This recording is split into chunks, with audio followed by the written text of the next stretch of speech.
Hi, my name is Alessandro Cangelosi and that's a video tutorial coming from cgcookie.com for MaxCookie. Today we'll talk again about VRay, and this time we make an introduction to the global illumination and animation. You know that using global illumination is really nice because it can give us a really realistic way to simulate the lighting inside a scene.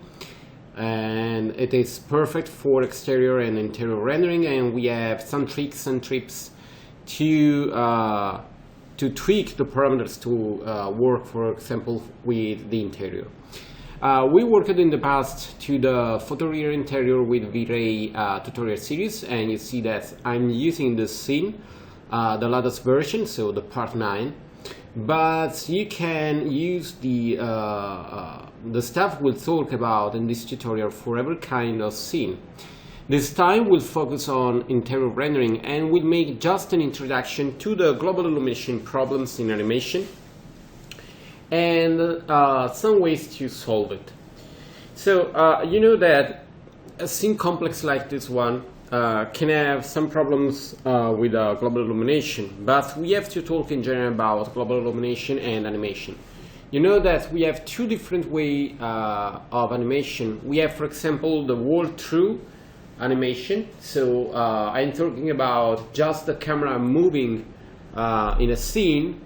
It can be an exterior or interior scene. So we have just the path movement of the camera with no animation for the object. And in other case, we have the, for example, the character animation or object animation, and in this way we can have the camera moving or the still camera, but we have the animated objects, and this kind of project needs a different approach. Today we'll talk about the walk-through, so the animation of the camera and the global illumination. Let's start preparing a simple animation inside the scene, and we have, for example, this camera, and we can move the camera there, you see. So at the beginning the camera will stay there. Let's select the camera target and we move it to have it on the front. So the animation will be obviously really simple. It is just to understand how to work with the global illumination parameters. So the first thing I like to do is to pick the camera and change to no target. So we have just to animate the camera and that's all. Let's call it animate or animated. So we know that this camera is the animated one. Let's go to save the project.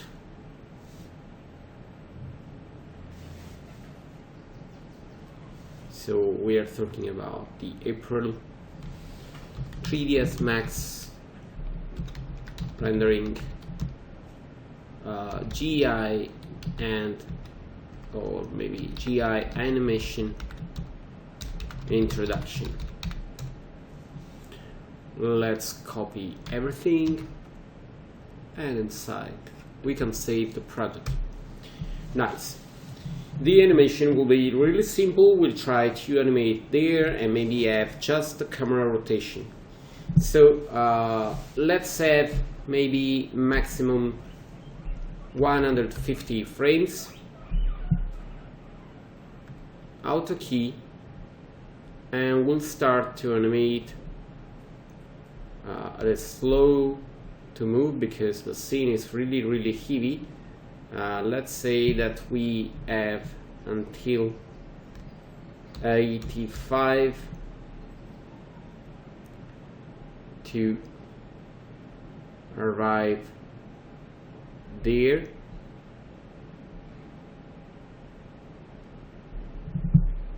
And then 150 to rotate, but obviously then we fix the animation. Okay, so let's rotate more. Okay, so we see the entire room, and back there you see that we have the camera rotating, but I like to have no rotation until there. So let's go in the camera rotation.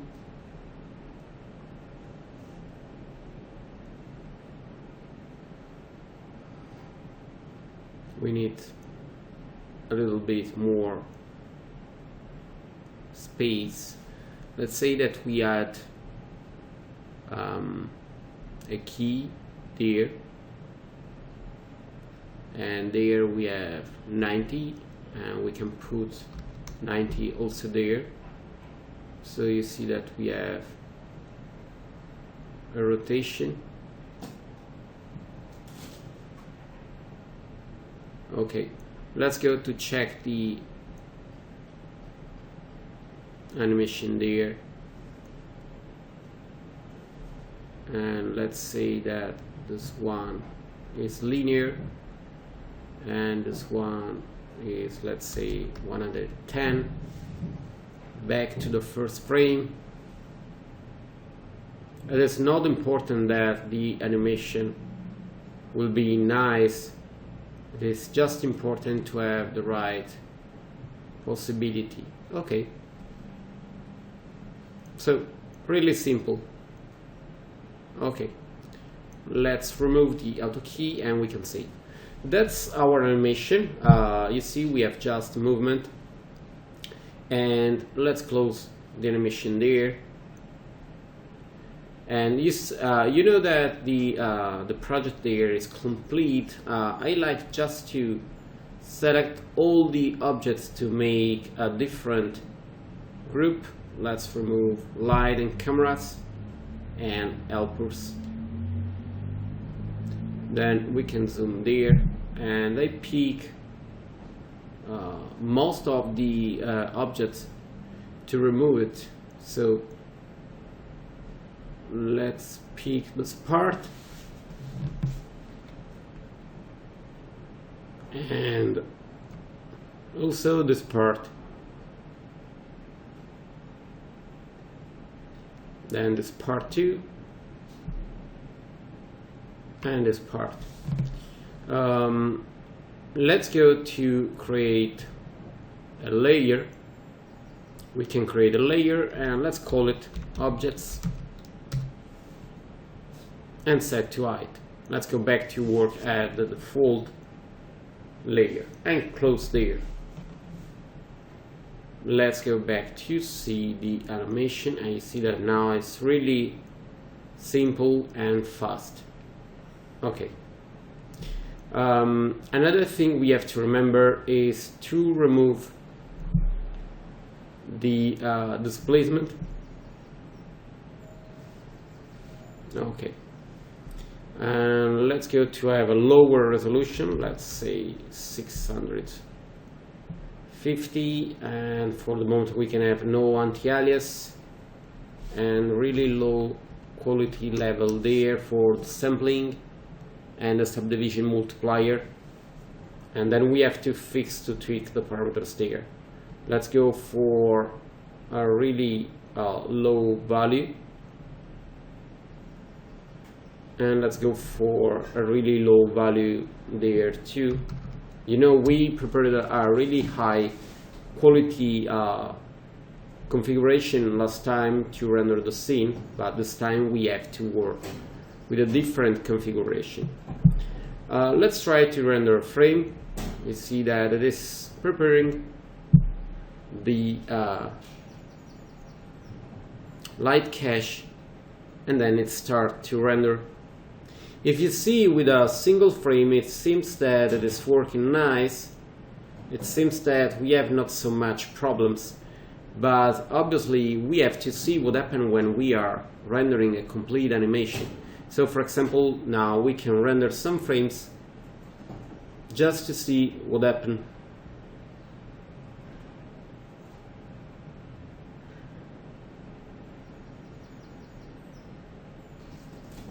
Okay, to render the frame, we can, for the moment, let's go in the detail enhancement, and we can remove it.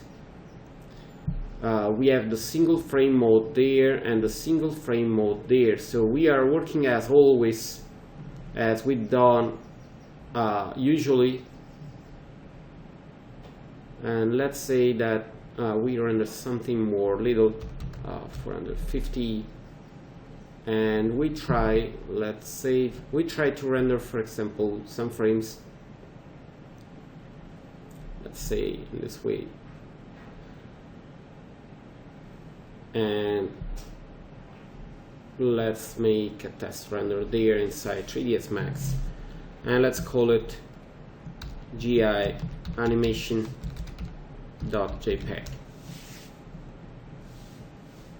Okay, now I render some frames. Let's see how much speed it has. Okay, it seems not so much slow. Let's see after 1 frame or 2 frames to understand if it is going fine.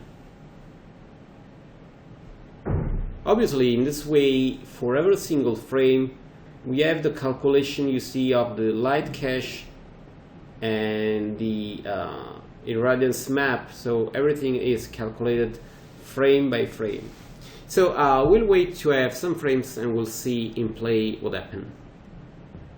So you see we have 50 frames, so we can see what happened if we try to play the animation.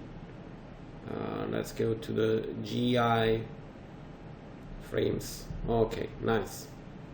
Let's load it, and okay. So that's our animation. You see that the quality seems not bad, and we used really low value for the global illumination parameters. Let's see in play. Okay, you see we have the problems. As you see, we have flickering during the animation, and that's due because the global illumination solution we are calculating is calculated for every single frame, so it is adapted to works to have the best quality for the single frame, but it changes for every single frame, so we see the changing. There are different techniques to avoid this problem. In the case of the walkthrough animation, we can, for example, think about the light cache technique. Let's set to the single frame. Now we can go inside the indirect illumination to see what we have to work with the animation. You see that for the primary bounces we are using the radius map, and for the secondary bounces we are using the light cache. Obviously, if you are using the brute force, obviously you will have less flickering with some so big artifacts, but you know that brute force is really low, and you need really high parameters to avoid the flickering problems, because using the brute force, obviously you have not so big problems over the rendering, but you have grain. So to remove the grain, you have to use there a really high level for the subdivision, and obviously more bounces too to have the right illumination. And it will take a really high amount of time, and the brute force simulation is calculated for every single frame, so it is difficult to have nice and low rendering time with no grain. Let's go back to the light cache. The light cache has a really nice technique, and we can find it there. You know that we have the subdivision parameters to have a better quality, but we have also the mode. The mode can give us the possibility to work with the animation. So you see that we have single frame, and that means that we calculate the light cache for every single frame. Then we have the fly through, and that's the animation we are working on actually. So we are talking about the fly through animation, where just the camera is moving and we have no deforming objects or animated objects. So we can simulate the light cache for the entire animation just on a single frame, and we'll see later how it works. Then we have the from file to load a light cache solution we calculated before, and then we have also the progressive path tracing that is useful for animated objects, and we'll see in a future tutorial how to use it. So what we have to do is to use the fly through. The fly through obviously is useful for this kind of animation, and in this case we have to do something. We have to save the solution to be used later during the rendering. So to do something like that, we have to work on the onRenderEnd panel. You see that we have onRenderEnd don't delete, so we'll don't erase the data we just calculated. So now we have to say that at the end of the animation we don't like to erase the stuff we just calculated for the light cache, and we have to say that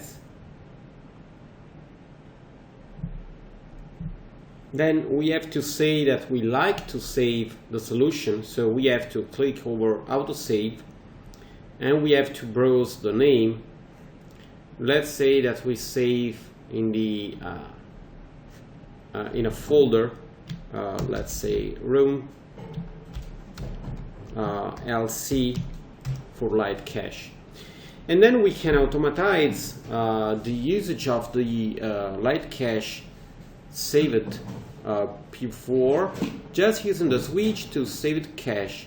In this case, automatically it will use this one, and we'll see how it will use it. So now we can, for example, do something like that, but we need to no render the final image during this kind of calculation. So what we can do is to work just on the light cache, but obviously it needs to calculate also the radius map. And what we can do to work on the radius map, we have to do something really similar.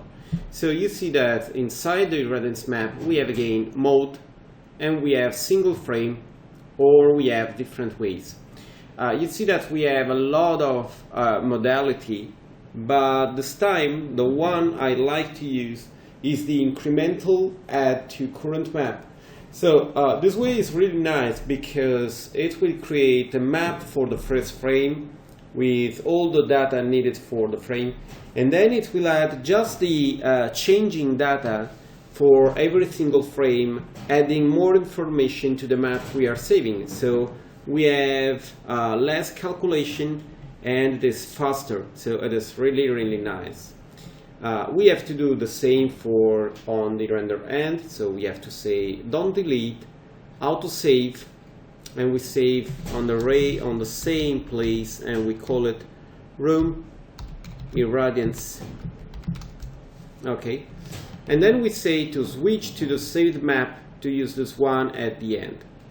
If we launch this render, we have a problem because actually it will start calculating the stuff, but it will render also the frames, and it will take a lot of time.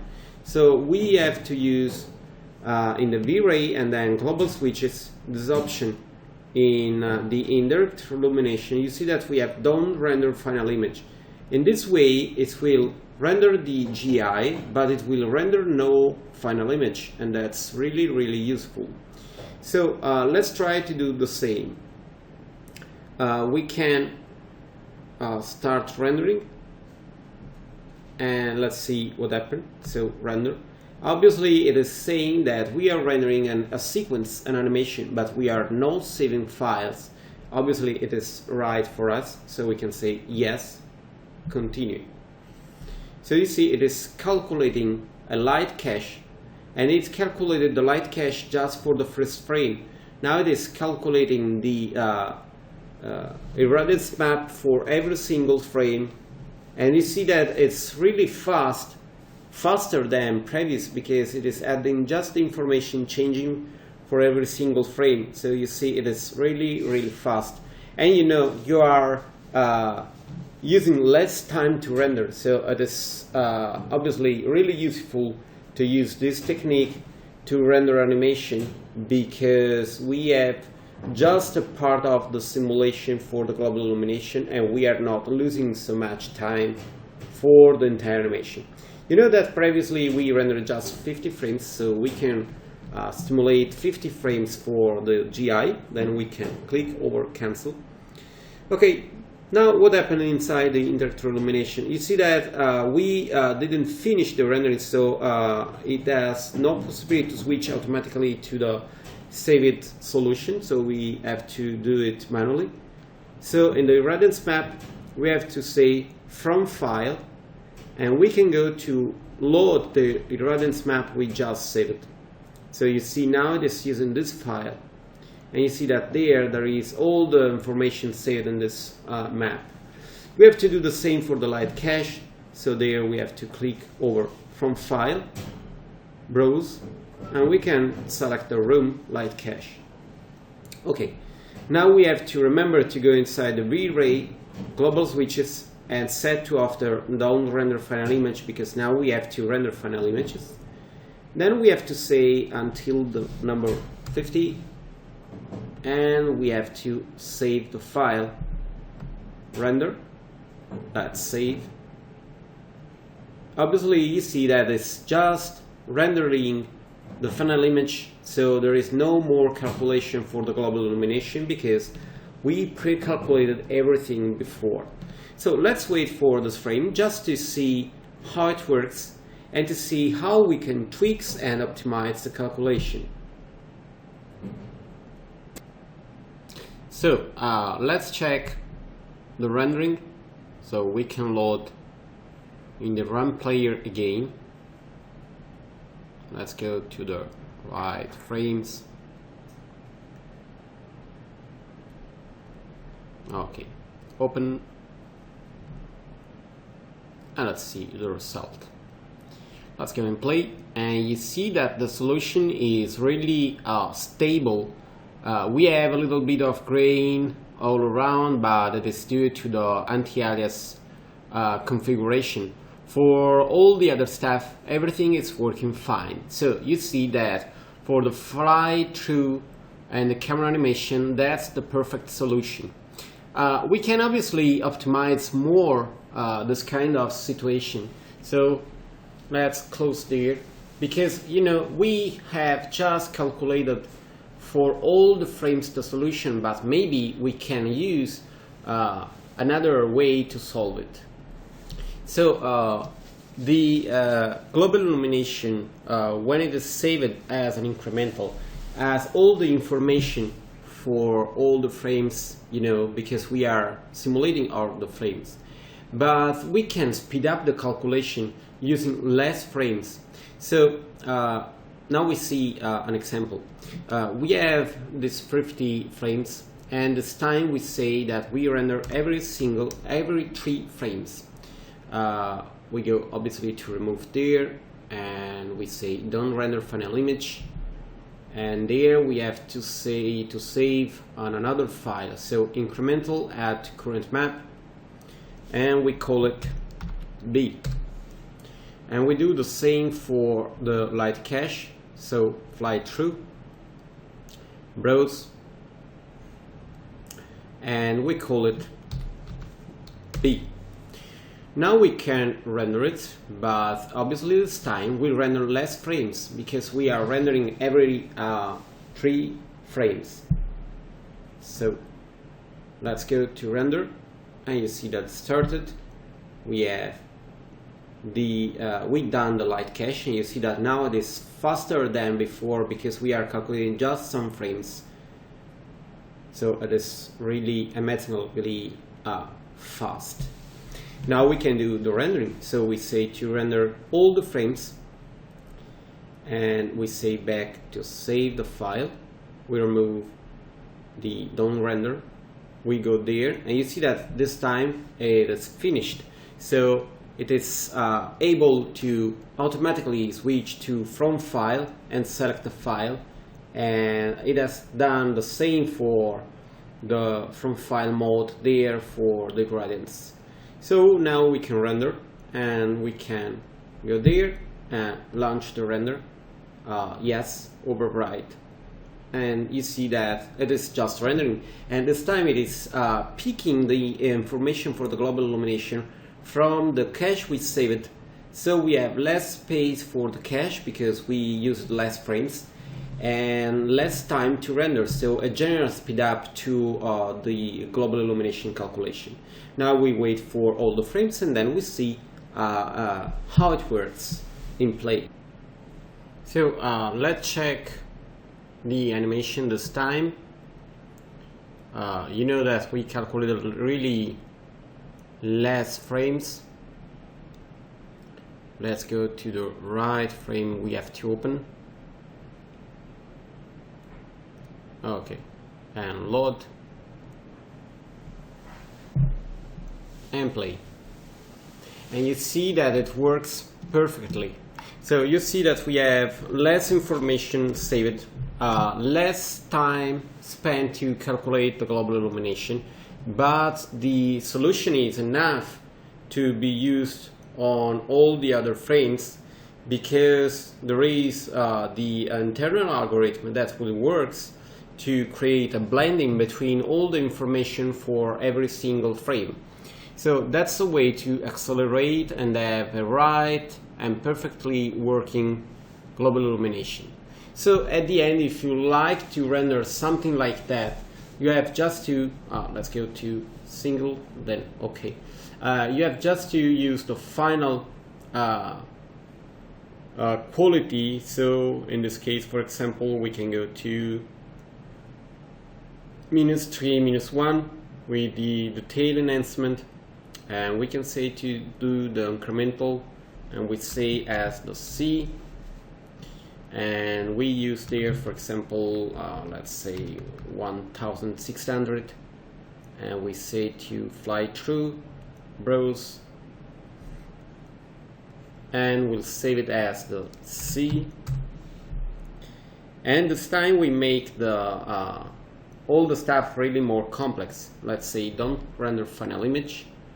Let's go again there, and let's say every 3 frames, but this time we'll use all the layers to see if it is able to work with a more complex solution. So let's go to render, say yes, it is loading all the object this time, and you see that the light cache is a little bit slower because we have more quality and it is using all the object this time. And then we'll see how it takes to calculate the irradiance map. So you see it's ready, and then it is starting to prepare the irradiance map, and you see that it's still really fast. Before we had just 1 second by frame, this time we have 2 seconds or max 3 seconds sometimes, but it's really fast.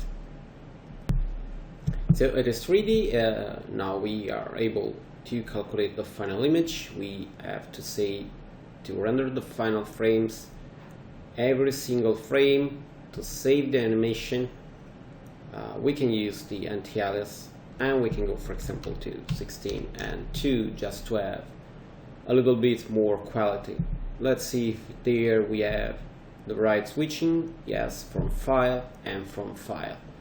So we are ready and we can start rendering. Let's say yes to overwrite. The rendering will be a little bit slower because the frames are more complex, but you see that it is not so much. We can wait to add some frames, so we'll see if the result is stable enough. If it will be not so much stable, obviously we can talk about how to optimize it to receive and obtain a better result. Okay, let's check the final result in the RAM player. So let's load the right file.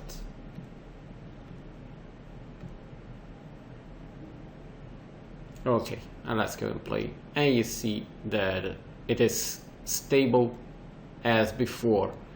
we have just a little bit of grain, and that's due still to the quality we are using for the anti-alias and the DMC sampler, because in the final version of the scene last time we used there 64 and 4, if I remember really well. So you have just to take care about the grain there for the anti-alias flickering. So you see, it's really simple to manage fly through, and you have just to play with the light cache and the irradiance technique to save and to process, and we saw also how to optimize the rendering time using just some frames from the complete sequence to speed up the rendering. So for the moment that's all, and I hope to see you back on Max Cookie to check for new tutorial coming from cgcookie.com. Bye!